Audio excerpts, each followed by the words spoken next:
আসসালামু আলাইকুম। সুপ্রিয় শিক্ষার্থীবৃন্দ, জায়েদ লার্নিং হাবের পক্ষ থেকে তোমাদের সবাইকে স্বাগতম। বার্ষিক পরীক্ষা 2024-এর প্রস্তুতির ষষ্ঠ শ্রেণীর আজকের ক্লাসটিতে আমরা ইসলাম শিক্ষার অ্যাসাইনমেন্ট বা ব্যবহারিক কাজ নিয়ে একটি প্রতিবেদন আলোচনা করব। সম্পূর্ণ ভিডিওটি মনোযোগ সহকারে দেখার চেষ্টা করবে এবং এই ভিডিওটি তোমার বন্ধুবান্ধবের সাথে যত বেশি পারো শেয়ার করে জানিয়ে দাও বার্ষিক পরীক্ষা তথা সামষ্টিক মূল্যায়ন প্রস্তুতি চলছে। তাহলে আমরা শুরু করি আজকের ক্লাসটি। প্রশ্নটি হচ্ছে, সালাত আদায়ের ফলে নৈতিক চরিত্রের উন্নয়নে একটি প্রতিবেদন উল্লেখ করতে বলেছে। ভূমিকা: সালাত বা নামাজ ইসলামের পঞ্চস্তম্ভের অন্যতম প্রধান স্তম্ভ। এটি প্রতিটি মুসলিমের ওপর ফরজ বা বাধ্যতামূলক। নিয়মিত সালাত আদায়ের মাধ্যমে একজন মুসলিম আল্লাহর নিকটবর্তী হতে পারে এবং তার নৈতিক চরিত্রের উন্নয়ন ঘটে। সালাত কেবল একটি ইবাদত নয়, এটি ব্যক্তির আত্মিক, সামাজিক ও নৈতিক উন্নতির একটি মাধ্যম। এই প্রতিবেদনে নিয়মিত সালাত আদায়ের ফলে একজন ব্যক্তির নৈতিক চরিত্রে কী কী উন্নয়ন ঘটে তার একটি বিশ্লেষণ করা হয়েছে। সালাতের মাধ্যমে নৈতিক চরিত্রের উন্নয়নের দিকগুলো: ১. আল্লাহভীতি, তাকওয়া বৃদ্ধি। সালাত একজন ব্যক্তির অন্তরে আল্লাহর ভয় এবং তাকওয়া জাগিয়ে তোলে। প্রতিদিন নিয়মিত সালাত আদায়ের মাধ্যমে ব্যক্তি তার প্রতিটি কাজে আল্লাহর সন্তুষ্টি লাভের চেষ্টা করে। আল্লাহভীতি তাকে অন্যায় কাজ থেকে বিরত রাখে এবং সৎপথে পরিচালিত করে। ২.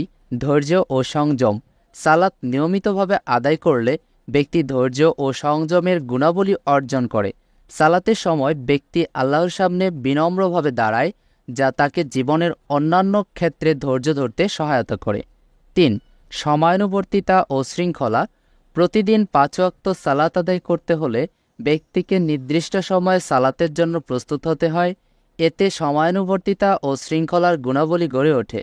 এই অভ্যাস ব্যক্তি জীবনের অন্যান্য ক্ষেত্রেও সময় মেনে কাজ করার মন মানসিকতা তৈরি করে। ৪. আত্মশুদ্ধি। সালাত আত্মশুদ্ধির একটি গুরুত্বপূর্ণ মাধ্যম। সালাতের মাধ্যমে ব্যক্তি আল্লাহর কাছে ক্ষমা প্রার্থনা করে এবং তার পাপ মুক্তির চেষ্টা করে। ফলে তার আত্মিক ও নৈতিক অবস্থার উন্নতি ঘটে এবং সে খারাপ কাজ থেকে নিজেকে দূরে রাখার চেষ্টা করে।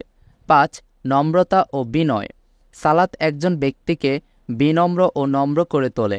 আল্লাহর সামনে প্রতিনিয়ত মাথা নত করার মাধ্যমে ব্যক্তি তার নিজের সীমাবদ্ধতা ও আল্লাহর মহত্ব উপলব্ধি করে, যা তাকে অহংকার ও গর্ব থেকে দূরে রাখে। ৬. নৈতিক দায়িত্ববোধ। সালাতের মাধ্যমে ব্যক্তি আল্লাহর আদেশ ও নির্দেশ মেনে চলার অভ্যাস গড়ে তোলে। এই অভ্যাস ব্যক্তিকে তার প্রতিদিনের জীবনে নৈতিক দায়িত্ববোধ তৈরি করতে সহায়তা করে। একজন সালাত আদায়কারী অন্যের প্রতি সহানুভূতিশীল ও দায়িত্বশীল হতে শেখে। ৭. আত্মনিয়ন্ত্রণ। সালাতের সময় শারীরিক ও মানসিকভাবে নিজেকে নিয়ন্ত্রণ করতে হয়। এটি ব্যক্তি জীবনের অন্যান্য ক্ষেত্রেও তাকে আত্মনিয়ন্ত্রণ এবং আবেগ নিয়ন্ত্রণের ক্ষমতা প্রদান করে।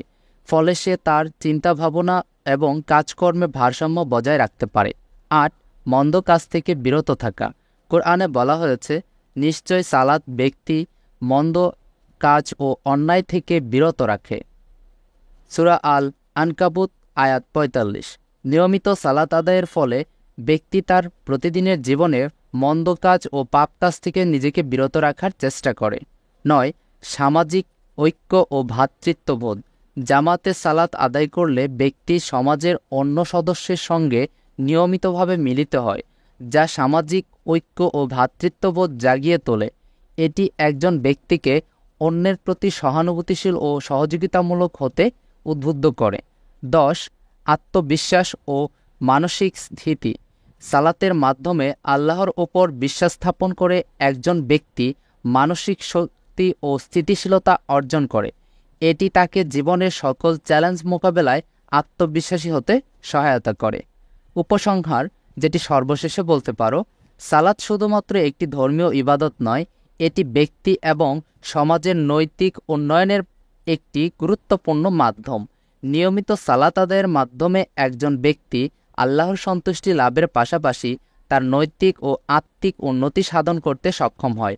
সালাত একজন ব্যক্তিকে আল্লাহ ভীরু, ধৈর্যশীল, বিনয়ী এবং আত্মনিয়ন্ত্রিত করে তোলে, যা তার সামগ্রিক চরিত্রের উন্নতি ঘটায়। সর্বশেষ যেটি আমার পক্ষ থেকে বলতে পারি সুপারিশে, যারা নিজেদের নৈতিক চরিত্র উন্নত করতে চান তাদের সালাতকে জীবনের অবিচ্ছেদ্য অংশ হিসেবে গ্রহণ করা উচিত।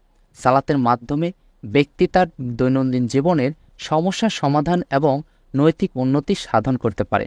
সুপ্রিয় শিক্ষার্থীবৃন্দ, তোমরা যারা সম্পূর্ণ ভিডিওটি মনোযোগ সহকারে দেখেছ, তোমাদের সবাইকে অসংখ্য ধন্যবাদ।